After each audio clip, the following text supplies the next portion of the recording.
Estamos haciendo una serie de webinars desde hace ya unas cuantas semanas, por no decir meses, desde el principio. Y vamos a seguir.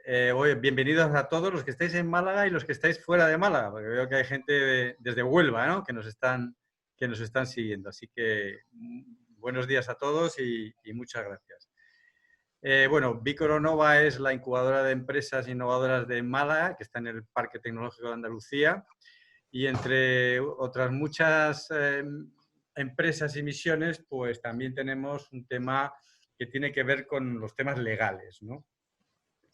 Nosotros en la incubadora ahora tenemos 38 empresas que poco a poco, como bien lo sabe Laura, van volviendo a la normalidad, es decir, van volviendo a los que están en teletrabajo, parcialmente al teletrabajo seguir, y algunos ya van volviendo físicamente a nuestras instalaciones, que son instalaciones físicas. No somos una incubadora virtual, de hecho somos la incubadora de empresas innovadoras más veterana de Málaga, y un poco nacimos al mismo tiempo que el Parque Tecnológico de Andalucía.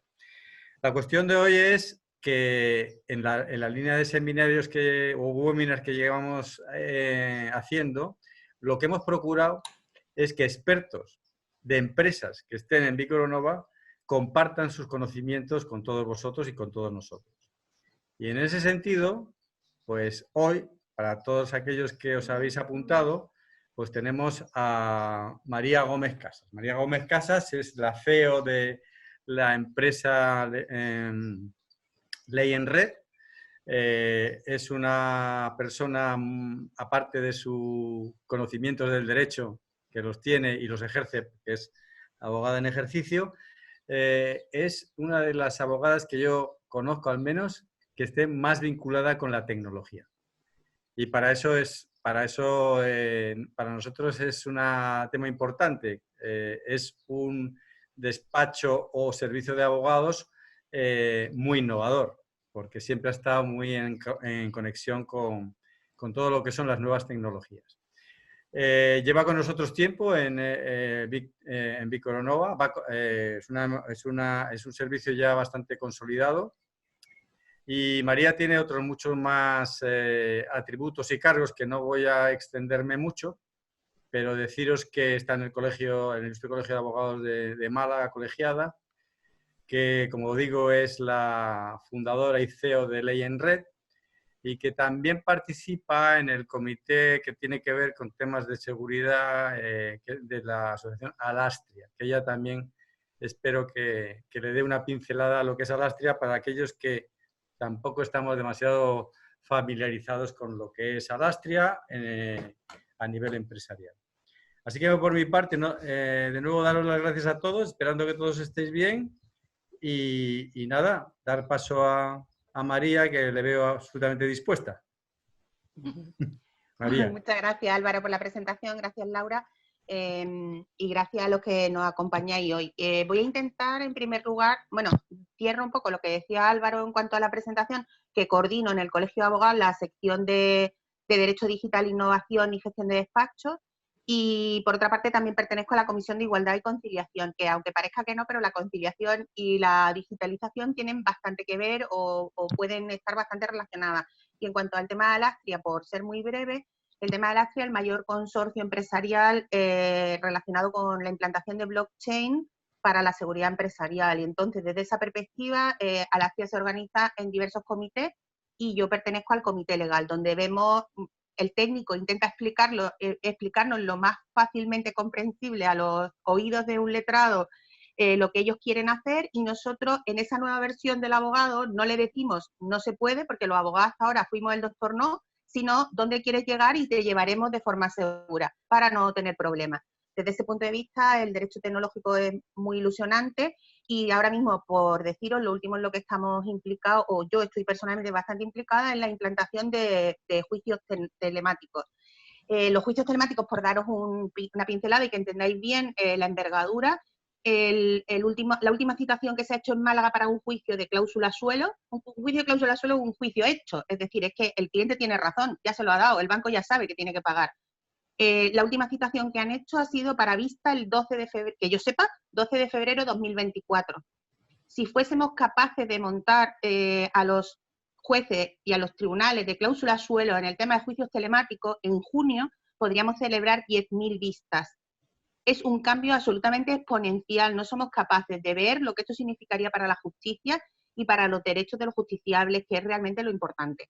Si dejo eso al margen, voy a intentar, siempre sé que además en el ámbito, no solo en el ámbito tecnológico, en el ámbito en general de la ciudadanía, los abogados somos un rollo, las abogadas también, y normalmente hacemos temas que están como alejados de vosotros.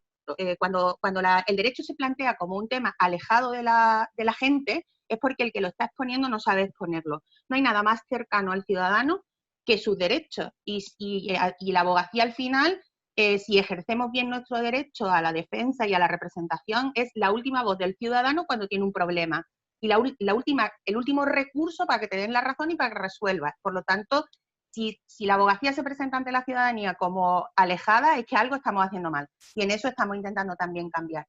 Si partimos un poco de situarnos en la digitalización en la época del COVID, realmente el COVID ha sido un bofetón al mundo. María, Dime. Discúlpame, No se me oye. ¿has compartido la presentación? No, porque tú sabes que me pongo a hablar y ya para qué voy a compartir presentación. Sí, total. Voy a seguir hablando igualmente. Qué desastre soy. No digo, porque igual la estás viendo tú, pero no estás... No, yo no la estoy viendo, yo estoy a cañón. Vale. Espera un segundillo que voy. Que la teníamos aquí preparada. Aquí. Que esto también pasa, que te pones muy bien puesto con que eres muy digital y luego cuando llega la hora falla en lo más llano. Aquí te recupero a ti, comparto mi pantalla. Pero espérate porque me ha empezado por el final, así que me voy a ir al principio. Perfecto. Ahí estoy. ¿Se ve? Sí, perfecto. Perfecto. Pues os decía que la época del COVID ha sido realmente un bofetón mundial, de donde, bueno, podemos decir qué horror, y es verdad que ha habido muchos problemas, pero de donde también hay algunas cosas que podríamos sacar buenas.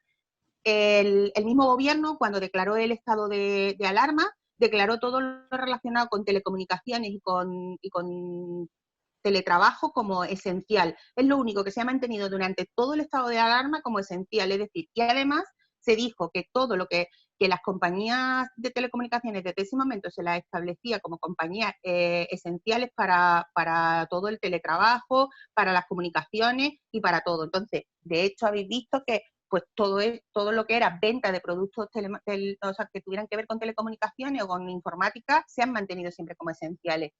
Desde esa perspectiva, aún para los más escépticos, que es mi sector, que concretamente es muy escéptico con el mundo de la tecnología, pues aún para los más escépticos se ha convertido en un medio habitual para la actividad laboral, para la actividad familiar, para la actividad de ocio.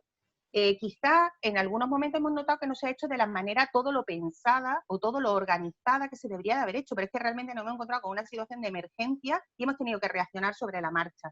Yo creo que los expertos en medios tecnológicos han dado un ejemplo de cómo la tecnología puesta al servicio de la persona puede resolver muchos problemas. Pero sí es cierto que también los que venimos del mundo del derecho, los que venimos del mundo de humanidades, entendemos que el pivotado de la tecnología debe ser sobre la persona.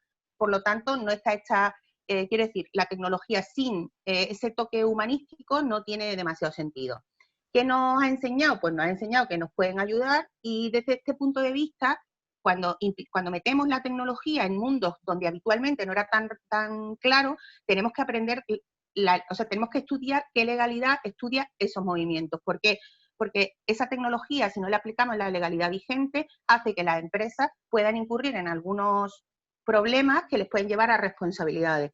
La responsabilidad, en principio, para una empresa cuando te aplican, cuando te exigen una responsabilidad, al final, si no se puede cumplir de otra manera, lo que significa una sanción, pues significa un coste económico. Y un coste económico para una empresa puede ser crítico, ¿no? Hay veces que se puede asumir con tranquilidad y otras veces puede ser crítico. Lo que yo pretendo en esta webinar hoy es daros una pincelada grande sobre qué temas específicos de la empresa impactan especialmente las tecnologías, y que tengáis claro que sobre todo eso hay una legalidad, que luego veremos cómo se implementa. Muchas veces es más fácil de implementar de lo que pensamos, y en cualquier caso, seguro, es más barato verlo antes que verlo después. Yo muchas veces a los clientes cuando vienen al despacho, nosotros asesoramos empresas y asesoramos profesionales. Y muchas veces la queja es que parece un servicio caro. El problema es que lo que hay que ver es el riesgo que se corre si ese servicio no está bien implantado. No es un servicio, y muchas veces la prevención, yo creo que en una época tan colaborativa como la que vivimos en este momento, incluso los abogados hemos girado. Nuestra tarea es mucho más de prevención o mucho más de asesoramiento que un abogado reactivo que luego tenga que, porque en cualquier caso es más caro y muchas veces el riesgo nos merece la pena, porque además el cumplir la legalidad, a mí me gusta verlo en este momento como un cumplimiento, o sea, como un ejemplo de la calidad de la empresa. A mí una empresa que cumple con la legalidad, que respeta los derechos de sus trabajadores o que respeta los derechos de sus clientes, me parece una empresa que da un ejemplo de calidad. Y desde esa perspectiva es desde la que a mí me gusta ver este tema. Empezamos con lo más evidente. ¿Qué empresa hoy? Hay pocas empresas hoy que se puedan permitir el lujo de no tener una página web. Si me buscáis, os voy a decir que tengo la página web en construcción. Os lo quiero aclarar porque, bueno, porque estamos cambiando un poco la imagen y cambiando y estructurando un poco los servicios, sobre todo en relación a la época post-COVID. O sea que empiezo fatal, porque empiezo dando, pero esto es como, hay alguna empresa con nombres muy evidentes que pues no pasa nada, quiero decir que tampoco hay que calentarse tanto la cabeza. Sí os voy a decir qué es lo imprescindible a efectos de legalidad que tiene que haber en una página web. Y lo imprescindible significa que tiene que estar en la página web, que tiene que estar accesible y asequible a todo el mundo en toda la navegación. Por lo tanto, normalmente, tanto los avisos legales, las políticas de privacidad o los avisos de cookies se pueden mover, pero los avisos legales y la política de privacidad normalmente estarán al pie de la página web y se mantendrá aunque nosotros vayamos cambiando de página. Intentaré explicaros además por qué son importantes, es decir, cuando nosotros decimos que esto tiene que estar en la página web, no lo decimos por un capricho, sino que tiene una razón. Cuando mi opinión, yo doy muchas clases y doy muchas clases también a empresarios y a estudiantes de Derecho, y muchas veces, o a estudiantes de otras carreras universitarias que le hace falta una pincelada en Derecho, entiendo que cuando la gente entiende para qué hace las cosas o por qué hace las cosas, las recuerda mejor y además tiene cierta tendencia como a querer cumplir con más motivos. En primer lugar, en la legalidad de las páginas web tiene que haber para mi gusto, si yo lo estoy gestionando, estas tres cosas van por separado, porque también me gusta que las cosas queden claras, cada cosa en su sitio. El aviso legal y la política de privacidad muchas veces se confunde y es tan diferente como que lo regulan dos leyes diferentes. El aviso legal está regulado en la Ley de Servicios de Sociedad de la Información y del Comercio Electrónico. Y el aviso legal lo que consiste en decir quiénes somos, básicamente. Yo tengo que decir en el aviso legal que esa página web pertenece a una SL, una SA, por ejemplo, a María Gómez Casas, abogada del Ilustre Colegio de Málaga. Nosotros siempre el aviso legal lo relacionamos con un CIF, para que tengamos un ejemplo gráfico. Entonces, ¿qué decimos en el aviso legal? ¿Quiénes somos? ¿Cuál es nuestro CIF?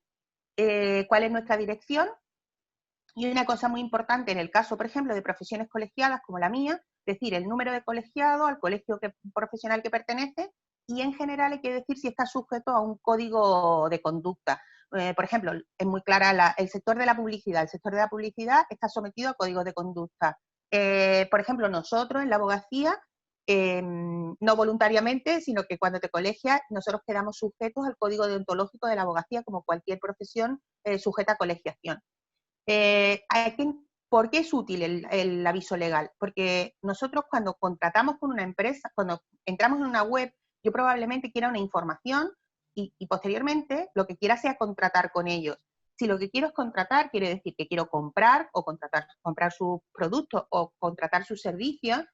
Si todo va bien, pero si todo no va bien, yo voy a tener que hacerles alguna reclamación, yo tendré que hacer alguna búsqueda y lo que me va a marcar qué legislación es la aplicable y qué tribunal es al que tengo que ir es el domicilio de la empresa o el domicilio del profesional. Entonces es básico para mí saber dónde están.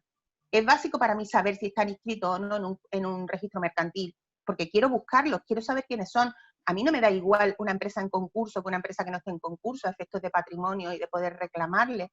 No me da igual una empresa que esté en Málaga que una empresa que esté en la China. No me da igual siquiera una empresa que esté en Málaga o una empresa que esté en Barcelona. Porque, por ejemplo, si entramos en temas de reclamaciones, si yo tengo carácter de consumidor, o sea, lo que va a primar es donde yo esté, pero si lo que estamos haciendo es una reclamación entre empresas, el domicilio mío como consumidor, yo ya no estoy protegido por la ley de consumidores. Voy a tener que ir a donde esté la empresa. Para mí, desde Málaga, no es lo mismo pleitear en Málaga, donde probablemente tenga un abogado amigo que además me haga una minuta bastante aceptable, a tenerme que ir a pleitear a Barcelona, donde voy a tener que contratar a un compañero de Barcelona que me cobre lo que sé, que probablemente yo no tenga esa confianza con él. En cuanto a... Por lo tanto, el aviso legal es fundamental para saber con quién estoy hablando. Normalmente, si yo contratara con una empresa a través de la página web, yo haría una captura de pantalla de ese aviso legal. ¿Por qué? Pues para tener claro después, si lo que sea descuelgan esa información, por lo menos tengo contra quién dirigirme o a mi abogado para darle alguna pista de qué es lo que tiene que hacer. En cuanto a la política de privacidad, que sería la segunda caja, la segunda aclaración que hay que hacer, la política de privacidad lo que nos va a decir es el tema de datos. Es decir, quién es el responsable de los datos, el responsable del tratamiento, que luego lo veremos un poquito más adelante, si ceden los datos a terceros o no, y básicamente a qué autoridad de control quedamos sujetos, aunque eso luego lo veremos con más detalle. Y luego, por otra parte, la página web tiene también que tener el aviso de cookies. Entiendo que todos sabemos lo que son cookies, que son pequeños programas que se instalan, cuando descargamos una web, se instalan en nuestro ordenador. Cookie hay de muchas clases y tenemos que avisar qué tipo de cookie estamos utilizando y darle la información al consumidor o al usuario de la página web si puede deshabilitarlas o no y en caso de que pueda, cómo. Si hablamos de cookies técnicas, normalmente no se pueden deshabilitar, porque cuando existen cookies técnicas es porque ayudan a que funcione algo de la página web. Normalmente están relacionadas con tiendas, con temas de compra. Entonces, si deshabilitamos las cookies técnicas, la tienda no funcionará, no podremos proceder al proceso de compra. Pero, por ejemplo, las cookies que preocupan son las que llamamos de rastreo o de seguimiento. En este sentido, lo que hacen las cookies es recoger algunos de nuestras preferencias, algunos de nuestros gustos, y de esta manera lo que estamos haciendo es regalarle a la empresa la posibilidad de sesgar o de hacer temas de marketing más fácil, ¿no? Temas de estudios ¿cómo se dice?, de mercado. En este sentido, si yo no quiero, es el típico caso que todo el mundo cuenta de un día busqué un billete para ir a Londres y desde entonces no deja de salirme el Big Ben cada vez que abro una página. Pues efectivamente, si hubiera usted deshabilitado las cookies de rastreo, pues eso no te habría pasado. Si solo te sale el Big Bang, pues no es un problema muy grave, pero por ejemplo, si las compañías de vuelo tuvieron durante mucho tiempo que cuando tú te metías, conforme más veces te metías desde la misma IP en la misma página a buscar el mismo vuelo, cada vez te salía más caro, porque parecía, claro, al recordarte, como estás interesado, cada vez que sales modificaban el precio. En cuanto a, si pasamos, no me quiero entretener demasiado, después si tenéis más curiosidad sobre algo, vamos hablando. El segundo bloque de cosas de las que yo quería hablar relacionadas con el COVID, o que en este COVID ha tenido una especial relevancia, el tema del teletrabajo. El tema del teletrabajo no ha sido nunca una opción exclusiva relacionada con cómo se desarrollan las relaciones laborales. Sí es verdad que en la época del COVID, el decreto del gobierno donde se declaró el estado de alarma decía que toda la actividad que se pudiera llevar a teletrabajo, por favor, o sea, no decía por favor porque las leyes no dicen por favor, pero decía que se llevaran a teletrabajo, porque con la intención de mantener la vida económica de la actividad, o sea, ya bastante habíamos para un país entero. Entonces, toda la actividad que se pudiera llevar a teletrabajo se declaró como preferente. El teletrabajo, claro, tenemos dos aspectos del teletrabajo. Tendríamos el teletrabajo autónomo, digamos, del que no estás por cuenta ajena, y el teletrabajo del trabajador por cuenta ajena. En el teletrabajo del trabajador por cuenta propia no entro, porque es como el trabajo del abogado, el trabajo de cualquier profesional. Pues si yo en vez de organizarme desde una oficina me quiero organizar desde mi despacho y no le tengo que dar explicaciones a nadie porque soy un trabajador autónomo, pues trabajo como me parezca. Otra cosa es que si es cierto que a esos autónomos o a esos trabajadores por cuenta propia les tengamos que formar en que el teletrabajo no puede significar trabajar a todas horas sin descanso y que yo, por ejemplo, a mis compañeros abogados no familiarizados tanto con nuevas tecnologías o que se han encontrado desde la gestión de despachos con este impacto, si les digo que a los clientes hay que educarlos. No podemos entrar primero ni en la contestación automática ni el no hay descanso, pero eso es un tema más de formación y de concienciación. En cuanto, si pasamos a la segunda parte, que es el trabajo por cuenta ajena, en el teletrabajo por cuenta ajena son trabajadores que no es que hagan un trabajo de comerciales, no es que, o sea, el teletrabajo no significa que es un trabajo específico, un trabajo muy específico que no se puede realizar en la empresa. El teletrabajo, por definición, es un trabajo que, pudiéndose hacer en el centro de trabajo, se realiza desde un domicilio o desde otro sitio. ¿Por qué digo desde un domicilio o desde otro sitio?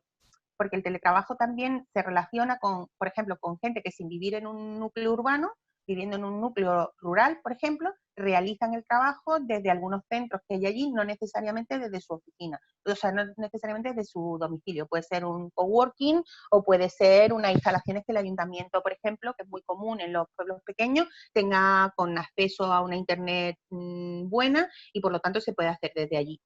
El teletrabajo, lo que sí es importante es que sepamos, y ya, yo he pedido a mucha gente que estaba haciendo teletrabajo en esta época de pandemia, le he pedido que qué documentos le habían dado a firmar desde la empresa, y poca gente me ha dicho que le habían dado, y digo poca gente, desde despachos grandes de abogados hasta instituciones públicas. El teletrabajo está regulado en el Estatuto de los Trabajadores, muy poco, de una forma muy sucinta, pero sí es cierto que está regulado. Y el Estatuto de los Trabajadores exige que el teletrabajo esté pactado y reflejado por escrito. Por lo tanto, o bien es un trabajador que desde el inicio empezó en teletrabajo y por lo tanto tiene un contrato de teletrabajo, o bien era un trabajador que, estando en un trabajo al uso, por cualquier circunstancia, muchas veces relacionada con la compatibilidad de la vida familiar, solicita a la empresa trabajar o sea, hacer su trabajo en ese momento total o parcialmente en teletrabajo, en cuyo caso a su contrato de trabajo habitual habrá que sumarle el tema de las horas o lo que sea que vaya a dedicar en teletrabajo. Normalmente, además, si se da esta circunstancia por conciliación familiar y profesional, lo que se hace es añadir también el tiempo que va a estar en teletrabajo y cuándo se va a producir la reincorporación a la empresa. ¿Qué es importante del teletrabajo? Pues es bastante importante pactar algunas cosas. Como os he dicho, legalmente tenemos una regulación muy, muy escasa. Por lo tanto, todo lo que no esté regulado en la ley tendrá que estar regulado en un convenio colectivo. Si el sector tiene un convenio colectivo que lo haya estipulado, pues estaremos a convenio colectivo, y si no se regula tampoco en convenio colectivo, será básico el contrato de trabajo, porque lo único que tendremos, o sea, las únicas reglas del juego que tendremos para el teletrabajo es lo que se haya pactado en el contrato de trabajo, en el contrato con el trabajador. Por lo tanto, cuanto mejor hagamos ese contrato y cuanto mejor asesorados estemos en ese contrato, menos problemas tendremos a futuro. ¿Qué cosas son importantes o a tener en cuenta en ese contrato de teletrabajo? Pues hay varias cosas importantes, que es, en primer lugar, muy importante, qué gastos va a soportar el empresario y qué gastos va a soportar el trabajador. Es decir, la luz, el internet, el no sé cuánto que hace falta para el teletrabajo, ¿quién lo va a pagar? ¿El empresario o lo va a soportar el trabajador? ¿Se le va a pagar como un extra o se le... Quiero decir, ¿lo va a pagar el empresario desde la empresa o se le va a dar un plus al trabajador para que no le cueste todos estos medios de trabajo?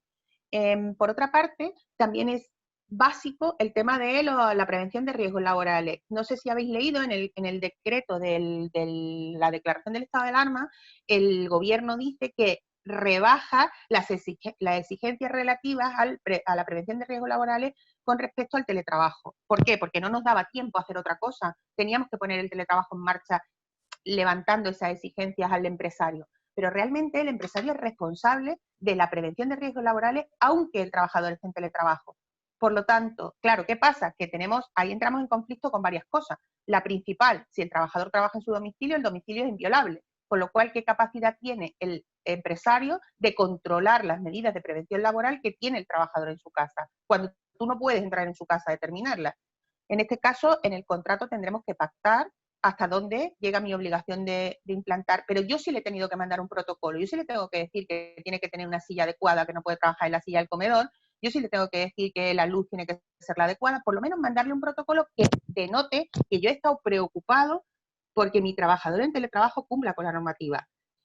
Y por otra parte, tenemos también otra cosa básica, que son los tiempos de trabajo. Es decir, cuando el teletrabajador el empresario no pierde la capacidad disciplinaria ni pierde la capacidad de controlar lo que trabaja el teletrabajador. Entonces, o el trabajador en teletrabajo, que esto parece un trabalengua.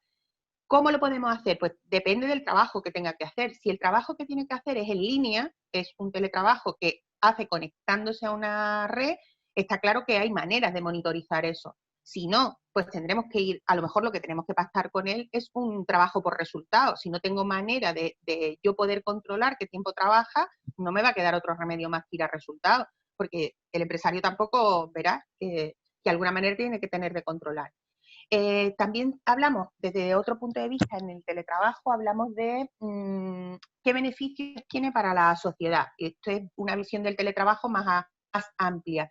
Está claro que el Estatuto de los Trabajadores se modificó también en relación al teletrabajo para fomentar la conciliación de la vida familiar y profesional. Está claro también que la conciliación o sea, en este momento de la historia jurídica o de la historia de España, estamos por fomentar la conciliación porque además es la única manera de que podamos conciliar también, de que podamos hacer una igualdad real entre hombres y mujeres. Solo fomentando, solo haciendo que el trabajo de los hombres tenga tantas dificultades como el trabajo de las mujeres a nivel empresarial, conseguiremos que dé igual contratar a un hombre que a una mujer.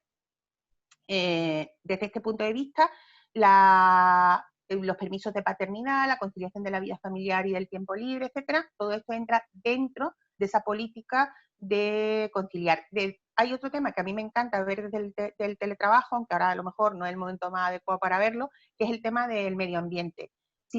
Hay algunos sectores que dicen que fomentando el teletrabajo fomentamos también la utilización de menos medios de transporte y por lo tanto fomentamos el tema del medio ambiente. Relacionamos que si para que el teletrabajo funcione y para que todo en tecnología, o sea, para que los trabajos llevados o impactados por nuevas tecnologías funcionen y nos den menos problemas, está claro que lo tenemos que relacionar con medidas de seguridad. Las medidas de seguridad, en principio, yo las resumo en dos grandes bloques, que son la ciberseguridad y los protocolos de seguridad en empresas. La ciberseguridad, en principio, es una cosa de todo, ya se ha convertido también en una cosa familiar. O sea, nosotros a nuestros hijos tenemos que enseñarles cómo trabajar con ciberseguridad, es como enseñarles seguridad vial. Si tú a los niños, cuando son pequeños, les enseñas que con un semáforo en verde no deben cruzar, que se esperen al semáforo en rojo, que el paso de cebra es una preferencia para que el peatón cruce. Pues lo mismo, tendremos que enseñarles como adultos a navegar por la red seguros. Tenemos que enseñarles dónde están los peligros y qué cosas pueden o no pueden hacer.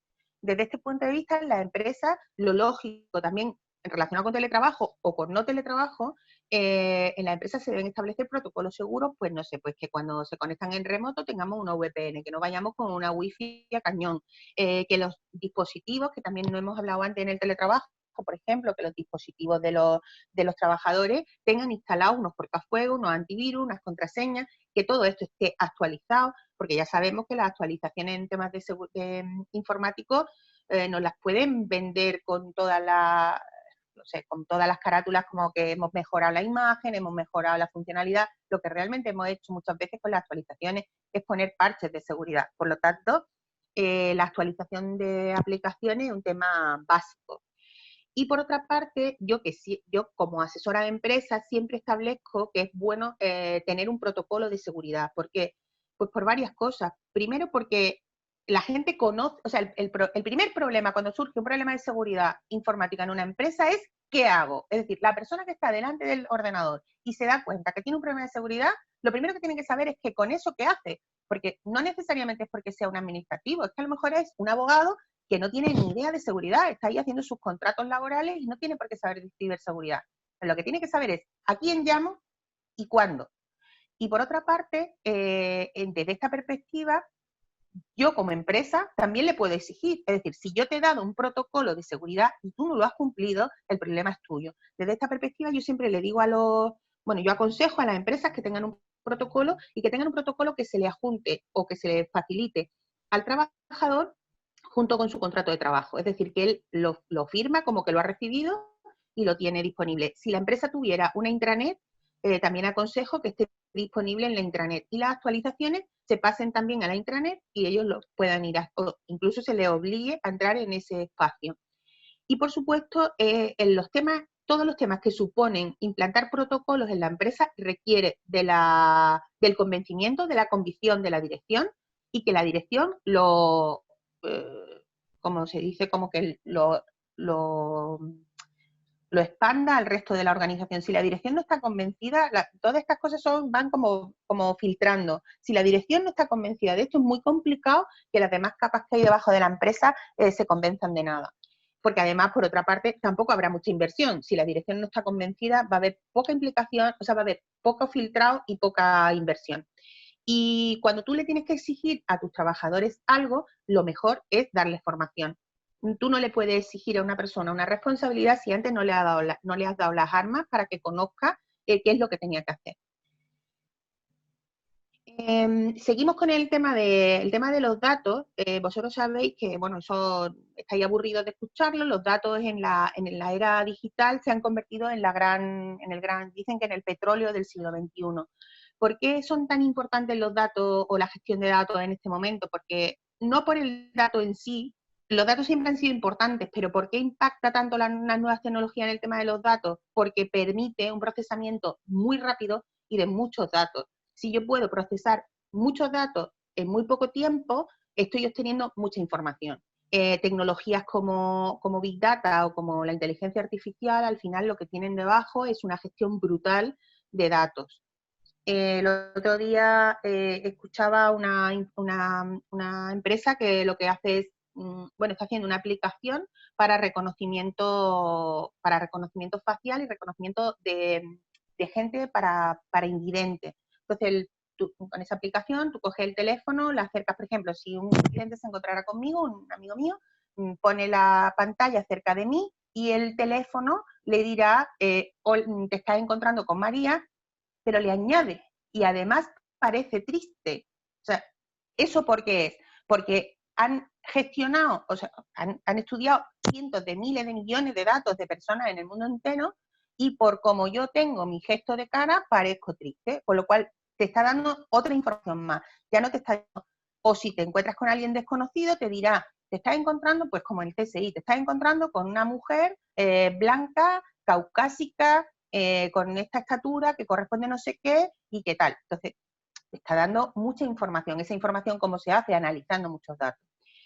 La empresa en general no vamos tan lejos, pero sí lo utilizamos, lo sabemos todos, para estudios de mercado, para sesgar público. Entonces, ¿qué conseguimos con el análisis de datos? Pues hacernos mucho más eficaces. En relación con los datos y la política de privacidad, sabéis que se aprobó el Reglamento General de Protección de Datos Europeo. ¿Por qué se aprueba un reglamento y no se aprueba una directiva como teníamos antes? Pues porque la Unión Europea lo que busca es que haya una libre circulación de datos dentro de la Unión y por lo tanto lo que busca es unificar toda la normativa. ¿Qué instrumento tiene la Unión Europea para que toda la normativa sea igual en todos sitios? Un reglamento. ¿Por qué? Porque la directiva requiere un desarrollo por parte de la legislación nacional, o sea, una transposición, el reglamento no requiere. En nuestro caso, sí es cierto que requirió de una ley orgánica de protección de datos posterior, porque la protección de datos, aunque parezca una cosa que hablamos con mucha ligereza, en nuestro ordenamiento es un derecho fundamental. Y los derechos fundamentales en nuestro ordenamiento, solo se pueden regular por ley orgánica. Y una ley orgánica solo se puede sustituir por otra ley orgánica. Esto parece un trabalenguas. Con lo cual, aunque teníamos un reglamento europeo aplicable a toda la Unión, nosotros internamente, para sustituir la ley orgánica de protección de datos antigua, necesitábamos otra ley de protección de datos. Por lo tanto, nuestra reglamentación ahora, ¿cuál es?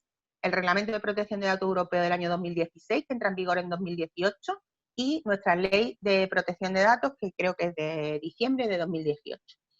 ¿Qué es lo importante o qué es lo novedoso del Reglamento Europeo y de nuestra ley? Pues lo importante en relación con la política de privacidad es que tenemos que dar a nuestros clientes o a nuestros proveedores, a cualquiera que se ponga en contacto con nosotros, una información básica en relación a datos, y una información básica que además sea clara. ¿Qué significa esto? Pues que a mi juicio, todas esas páginas y páginas y páginas y páginas que aparecen en las empresas en relación con protección de datos son una cosa que en cierto modo incumple el reglamento, porque cuando yo veo todas esas páginas a mí me recuerdan a los contratos de tarjetas bancarias, entonces se me quitan las ganas de leerlo. si se me quitan la gana de leerlo, yo no estoy informando. O sea, la empresa no me está informando porque me está dando una información que yo no soy capaz de procesar. ¿Cómo arregla esto, o cómo ha dicho la Agencia de Protección de Datos que nosotros podíamos arreglar esto? Dando la información por capas. Exactamente igual que se hace con las cookies. Las cookies, seguro que las habéis visto 1000 veces, pone, si usted sigue navegando en la web, entendemos que acepta las cookies. Para saber más, y te ponen un enlace, y ya el que quiera, pues que se meta ahí. Con los datos pasa lo mismo. Yo entiendo que a primera vista tú tienes que dar una información muy clara, que es quién es el responsable del tratamiento, si cedemos datos o no, cuál es la autoridad de control, si hacemos transferencias internacionales de datos, y ya, poner un enlace, política de privacidad completa, o para saber más, o lo que usted quiera. Y ya, el que quiera, pues que vaya a la política de privacidad y se lea las 150 páginas. No tengo ningún problema. Por ejemplo, los abogados, si surge un problema con esa empresa y nos denuncian por temas de datos, tendremos que leernos la política de privacidad, pero el público en general no tiene por qué. El público en general lo que tiene que tener es una información clara de lo que nos haga falta, es decir, de cuánto tiempo van a retener nuestros datos, si se los van a pasar a otros, si se lo van a pasar a otras compañías dentro de un grupo, o si se lo van a mandar a cualquiera. ¿Dónde ha estado, por ejemplo, el gran negocio de las empresas que gestionan muchísimos datos de nosotros? Son todas las telcos. Sí, las compañías de telecomunicaciones tienen datos para exportar. Entonces, bueno, pues esas cosillas, incluso desde el punto de vista de la empresa, según como yo redacte esa política de privacidad, luego me podrán reclamar una responsabilidad o no.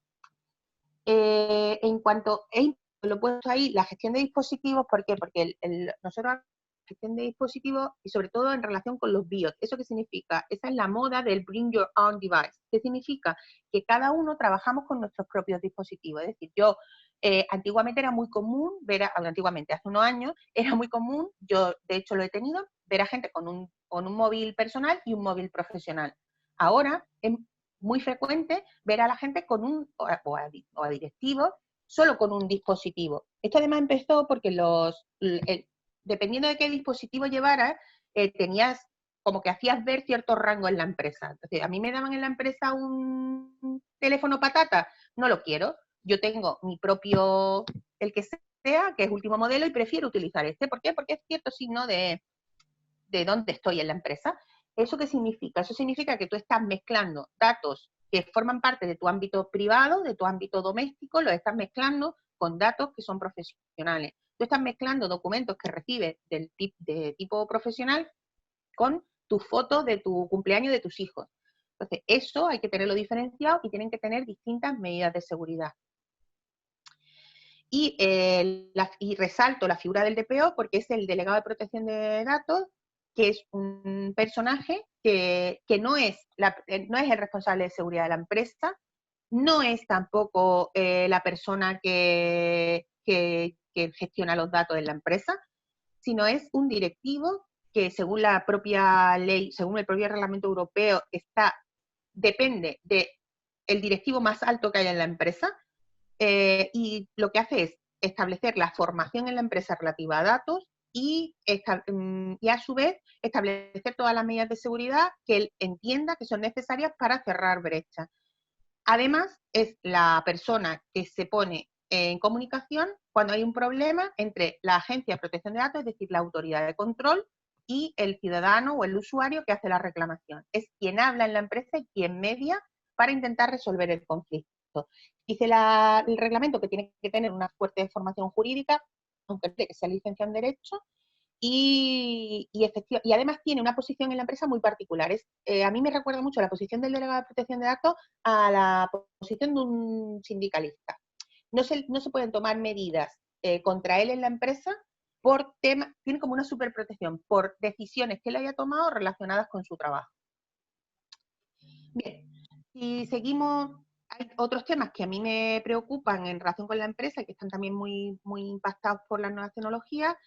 Básicamente la gestión de intangibles, que muchas veces no le hacemos caso. Sí es cierto que el tema de patentes, es decir, lo que son propiedad industrial, normalmente la empresa que tiene temas patentables o modelos de utilidad lo tiene muy controlado, pero sí que el tema de proteger la marca es un tema menos frecuente.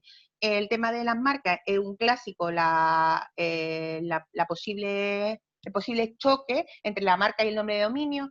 pues las típicas cosas que antes se hacían, que había gente que compraba nombres de dominio de empresas que ya tenían cierta reputación, con la sola idea de después o bien extorsionarlas, o bien tenerlo copado para que ellos no lo pudieran usar y después tuvieran que pagar por ese nombre de dominio.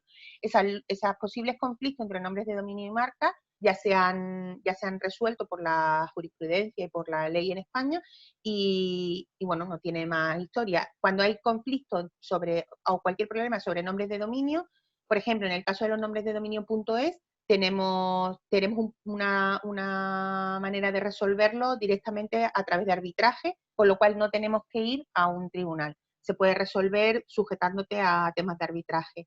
Y el tema de las marcas, pues es fundamental porque es la cara que tú tienes respecto al exterior. Se protege, como creo que sabéis, en la Oficina Española de Patentes y Marcas, y también es posible hacer una marca europea. Y luego, si no es en el ámbito de Europa, sino que es en el ámbito internacional, tendremos que ver a qué país queremos ir, tendremos que proteger normalmente país por país.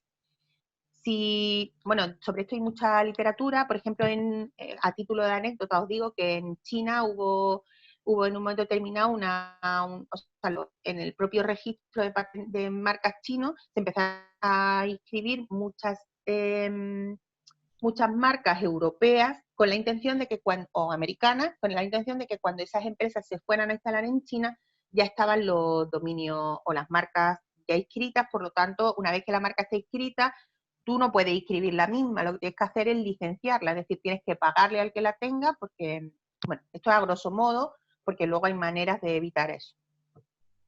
En cuanto al marketing digital y la reputación online, hoy por hoy es básica la imagen que una empresa o que un profesional tiene en Internet, es decir, cómo te estás presentando tú a la red, a la comunidad y cómo la comunidad te está viendo a ti. Las crisis de reputación son hoy por hoy de las cosas que más dolores de cabeza les provoca a las empresas, por eso el gestionar muy bien qué contenidos se suben, en qué o cómo se gestionan, etcétera. Y luego, por ejemplo, también en este sentido yo creo que en las empresas debería de haber también un protocolo de gestión de medios tecnológicos, es decir, de correos electrónicos, opiniones en redes, etcétera. Yo, por ejemplo, os pongo como ejemplo. Yo hoy, por ejemplo, cuando me he conectado al Zoom, la última vez que me conecté desde el Colegio de Abogados y me conecté como Colegio de Abogados de Málaga. Entré en una reunión como Colegio de Abogados de Málaga. Hoy, cuando he entrado, y me he visto cómo estaba tal, he cambiado y si me veis ahora, vosotros veis en mi cuadradito debajo, María G. Casa, Ley en Red.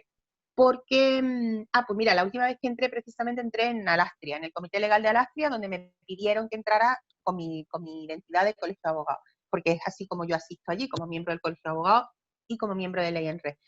Pero, o sea, yo, por ejemplo, ahora mismo no debo comparecer, es una cosa de imagen, yo no debo comparecer en esta webinar como Colegio de Abogados de Málaga, porque entonces cualquier opinión que yo dé parece que la dice el colegio al yo tener un cargo institucional en el Colegio de Abogados de Málaga. Yo aquí entro como ley en rey, la opinión que dé o lo que yo aquí diga se hace responsable yo misma y mi empresa, que es una SL. En cuanto al marketing digital, hay una cosa curiosa o que a mí me plantea el marketing digital y es que a los empresarios, a los profesionales, hay que formarlos en algunos conceptos básicos del marketing digital porque ahora mismo casi todas las empresas hacen marketing digital y el gran problema que tenemos es que cuando hay muchos empresarios a los que cuando llega el profesional del marketing digital a explicarles cosas, es que no pueden decir si las quieren o no, porque no las están entendiendo. Les están explicando unas cosas que ellos no son capaces de entender. Entonces, en la empresa hay que estar formado y hay que estar también a las nuevas tecnologías. En el marketing digital básico, sí os aconsejo siempre que manejéis métricas. Es decir, el profesional del marketing digital no vale que os diga esto es muy chulo y os presente un programa estupendo, sino que tiene que deciros qué resultados tiene. Y por otra parte, que aseguréis también que si utilizan bases de datos o si van a hacer un email marketing o si van a hacer, respeten las medidas de seguridad que tienen que respetar. ¿Por qué? Porque cuando vosotros contratáis a alguien de marketing digital, como otros proveedores, como asesores fiscales o como, por ejemplo, si tenéis un servicio de almacenamiento en nube, todos esos proveedores manejan datos de vuestros clientes. Los responsables del tratamiento sois vosotros, pero estáis cediendo esos datos al encargado del tratamiento para que haga algo. Lo estáis pasando a otra empresa para que trabajen y hagan algo con ellos. Al final, si con esos datos de vuestros clientes hay cualquier problema, vosotros vais a ser responsables por haber elegido mal al encargado del tratamiento. Voy a hacer para terminar una breve referencia al e-commerce y a los medios de pago, en cuanto que, pues como todo, el comercio electrónico cada vez está más en alza. Realmente antes era tangencial las ventas que se hacían por comercio electrónico y ahora pues estamos casi ya en más de la mitad de las ventas totales. ¿Qué cosas básicas tiene que haber en una página que haga e-commerce? Pues tiene que presentar las condiciones de la venta, tiene que hacer la oferta, y os recuerdo que cualquier cosa que aparezca en la oferta forma parte del contrato. Es decir, que si vosotros habéis dicho que la habitación del hotel, por ejemplo, si os dedicarais a instalaciones hoteleras, la habitación del hotel tiene un jacuzzi y sale una foto, aunque no lo digáis, simplemente con que salga una foto, esa foto forma parte de la oferta. Y esa habitación que yo he contratado tiene que tener un jacuzzi, porque si no sería incumplimiento de la oferta. El tema electrónico de comercio electrónico se acerca mucho a lo que siempre fue una venta a distancia, es decir, es una compra-venta, una contratación, donde el oferente y el aceptante no están al mismo tiempo en el mismo sitio. Entonces es básico saber cuándo se produce la aceptación, porque desde el momento en que se produzca la aceptación hay contrato. Yo, como empresario o como profesional, hago una oferta y en el momento en que me acepten, por lo tanto, tengo que saber en qué momento me han aceptado. Tanto el Código Civil como el Código de Comercio se modificaron para adaptarlo a medios telemáticos, y decimos que la aceptación, cuando se produce por medios telemáticos, se produce el contrato se produce en el mismo momento que la aceptación se da. ¿Qué significa esto? Que si yo tengo en una página una oferta donde la aceptación se hace con un clic, en el momento en que mi cliente clica, se ha producido la aceptación. Cosa diferente es que luego la ley nos puede aconsejar o exigir que nosotros mandemos una confirmación de esa aceptación, es decir, lo típico, yo le doy a la aceptación y luego me llega un correo electrónico diciéndome, ha realizado usted esta compra, y me sale un resumen de la compra, pero eso forma parte de la prueba del contrato. El contrato se ha producido desde que yo clico mi aceptación. Se tiene que identificar a los contratantes, por supuesto, yo tengo que saber quién es el oferente y quién es el aceptante. En esta medida, lo que decía Álvaro al principio, blockchain está intentando darnos soluciones a este tema, no a todos los problemas de todos los contratos, pero sí que relacionamos la tecnología de blockchain con lo que llamamos nosotros, lo que se vienen a llamar los smart contracts, que es curioso porque muy inteligentes no son, pero bueno, si yo tuviera que explicar qué es un smart contract, que no es fácil, lo más parecido que se me ocurre es cuando compras algo en una máquina de vending. Por ejemplo, cuando yo compro una Coca-Cola en una máquina de vending, yo echo €1, pulso un botón y me sale una Coca-Cola. Yo no le puedo decir a la máquina, oye, mira, es que resulta que te voy a comprar 2 Coca-Cola y entonces en vez de €1 cada una, vamos a negociar y me va a vender cada Coca-Cola a 90 céntimos porque te voy a comprar 2. La máquina no entiende. Está programada. Usted mete €1, yo le doy una Coca-Cola. Si pulsa el número 5, yo le doy una Coca-Cola. Ahora resulta que yo le doy el número 5 y me sale una Fanta. Digo, oiga, que es que devuélvame usted. Ah, no, es que el número 5 usted ha entendido que era Coca-Cola, pero aquí pone clarísimo que era una Fanta. La máquina no entiende, está programada. Si pasa esto, ella hace lo otro. Esa es la tecnología, de una manera muy simple, explicar los contratos inteligentes que se hacen con una tecnología por debajo de blockchain. Las condiciones de la contratación el blockchain nos permite también la identificación de las partes sin duda, y que al traducir el contrato a una función hash no se ha podido alterar el contenido del contrato. También, por otra parte, esta función hash es lo mismo que hay detrás de la firma electrónica o del certificado electrónico, pero en ese tema ahora mismo no me puedo meter porque entonces acabamos mañana. En cuanto a las condiciones de la contratación tienen que estar disponibles en la web y descargables para el usuario. Tenemos que aclarar también cuáles van a ser nuestros plazos de entrega y siempre reflejar el derecho de desistimiento. ¿Por qué? Porque la ley establece que, excepto en algunos casos, como por ejemplo el de música, cosas que no se puedan devolver sin poder acreditar que se han utilizado, el cliente o el usuario, el comprador, siempre tiene derecho de desistimiento en 14 días. ¿Qué significa esto? El derecho de desistimiento no significa que devuelve la cosa porque no funciona o porque tiene que justificar por qué la devuelve. El derecho de desistimiento significa que yo en 14 días devuelvo la cosa y no doy ninguna explicación. Ya está, que no la quiero, se acabó, y yo la devuelvo. ¿Qué pasa además? Que si no pongo el derecho de desistimiento entre mis condiciones, no le aclaro al cliente que tiene derecho de desistimiento, en vez de 14 días, la ley dice que si el usuario no ha sido informado de ese derecho de desistimiento, el derecho de desistimiento se transforma en un derecho ejercitable en 12 meses.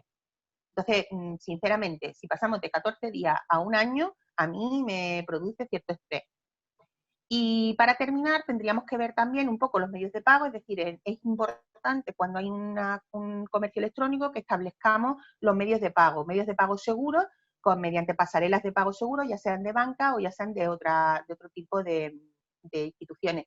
Y en este punto tenemos también la última normativa acerca de medios de pago, que seguro que algunos estáis relacionados con ello en cuanto a doble identificación, doble cheque de identificación, si no hemos sido capaces de identificar a la persona que paga, después vamos a tener ciertos problemas. Entonces, bueno, también sería el tema de medios de pago motivo de una webinar entera.